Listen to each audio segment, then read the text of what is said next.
guys, it's Kayla. And Jim. Welcome back to another Meteorology Monday and the final video in our Hurricane Preparedness mini-series.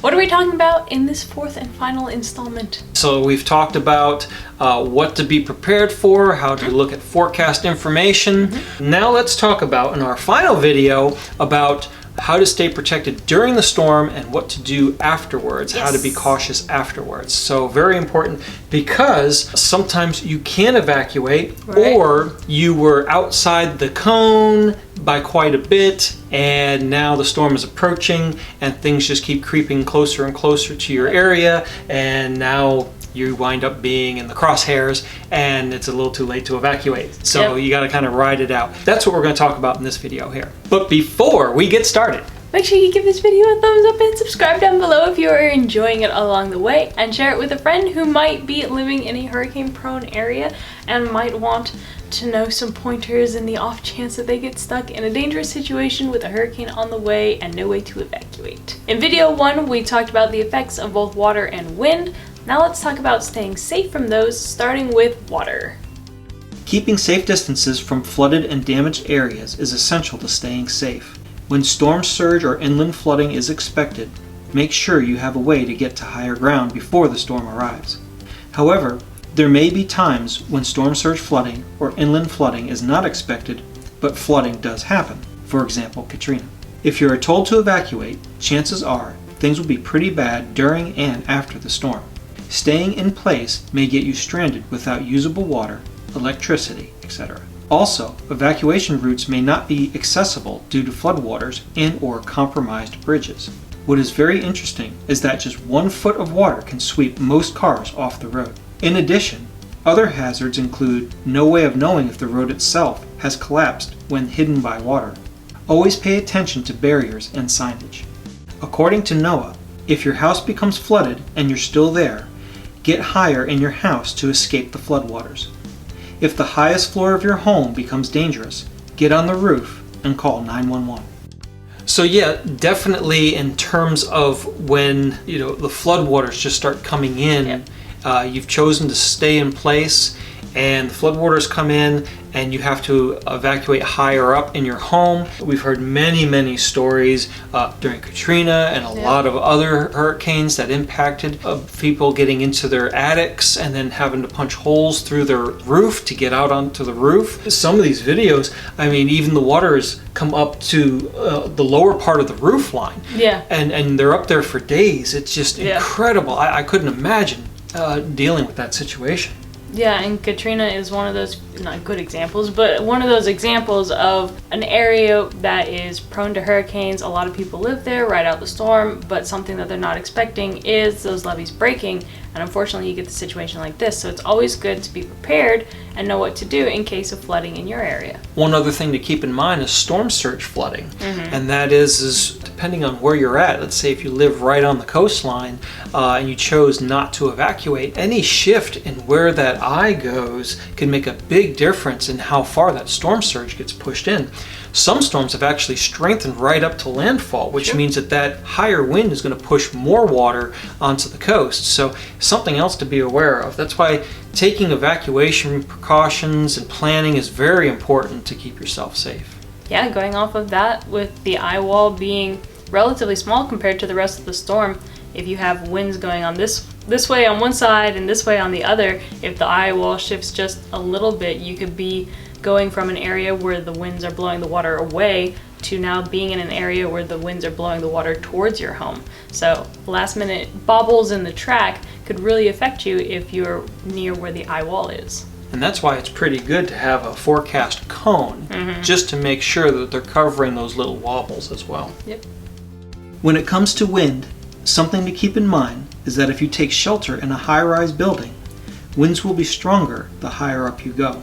The best thing you can do is put as many walls as possible between you and the outside.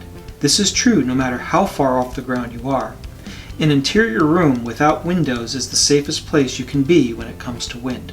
Taking extra precautions such as covering yourself with a mattress or wearing a helmet will ensure added protection. If your area is under an extreme wind warning, take shelter immediately. Make sure to stay sheltered until the threat is gone. Another thing you want to have if you're riding out the storm is a way to get weather alerts and updates, real-time updates from the officials in your area who are closely monitoring your specific area and will be able to give you insight into where it's flooded, is it safe to go outside, is help coming if you need it, and so on. Evacuation orders may still be given at this late stage. Leave immediately if ordered. Follow recommended evacuation routes. Do not take shortcuts as they may be blocked. Be alert for road hazards such as washed out roads or bridges and downed power lines. Never drive through floodwaters. Dangers remain even after the skies turn blue. This is not the time to let your guard down. Nearly half of hurricane fatalities occur after the storm. Return home only when officials say it is safe. Check with local officials both where you're staying and back home before you travel. So very important information. So as you're going through the storm, whether you're sheltering in place or even if you have evacuated, you want to make sure that you're listening to the coverage and accurate sources so that if you did evacuate, you don't want to be heading back if they still have restrictions in place to get there. And if you are sheltering in place, you want to make sure that you know what is available to you for after the storm. So very good information. Yeah. So now let's talk about what to do after the storm passes. Be careful near damaged buildings. Walk carefully around the outside of your home to check for loose power lines, gas leaks, and structural damage, including dangerous debris such as nails or glass. Leave your home if there's shifting or unusual noises. If you smell gas, get outdoors immediately and call 911. Avoid electric shock by staying far away from downed power lines. Stay alert. They may be on the ground, hidden in water, or dangling overhead. Again, flooded roads are very dangerous. It can be difficult to judge how deep or swift the water is moving. Just 12 inches of water can float a car. Never drive through flooded roads, even if you are seeking supplies or trying to check on someone. Floods can also compromise bridges and roads.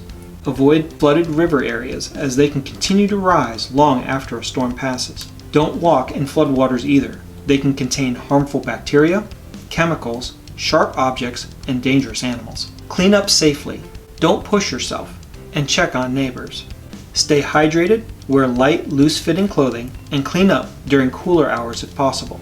Straining the body can lead to heart attacks, heat strokes, and other serious issues. Perform cleanup slowly, taking lots of breaks. Make sure to check on your elderly neighbors and other vulnerable people in your community. If your area is under a heat advisory, use extreme caution and consider cleaning up when the heat has subsided. Practice portable generator safety. Be very careful with portable generators.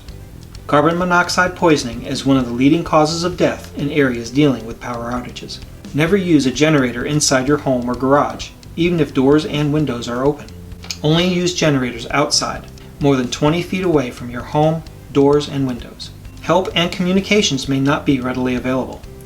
After a hurricane, emergency responders may be overwhelmed. Be aware that it could take hours or days for them to reach your area. Communication systems may be impacted, and making phone or video calls might be difficult due to network congestion. If possible, communicate via text, email, or social media. So again, some great advice from Noah, and it goes into some more detail about all of the topics that we've covered in all 4 videos of our mini-series here, and kind of wraps it all up with a nice little bow. Again, if you like what you saw both today and in our previous videos, be sure to give it a thumbs up and subscribe down below so you never miss the next one. Down in the description, I'll go ahead and link a playlist for all of our hurricane-related videos if you want to check that out. As always, down there you will find a link to our website, our school weather, all the resources from Noah that we used to put this together, and our social media if you want to follow us along on our weather adventures, Facebook and Instagram. Check us out. Until next time, I'm Kayla. And I'm Jim. Thanks for watching. And we'll see you at the next Meteorology Monday.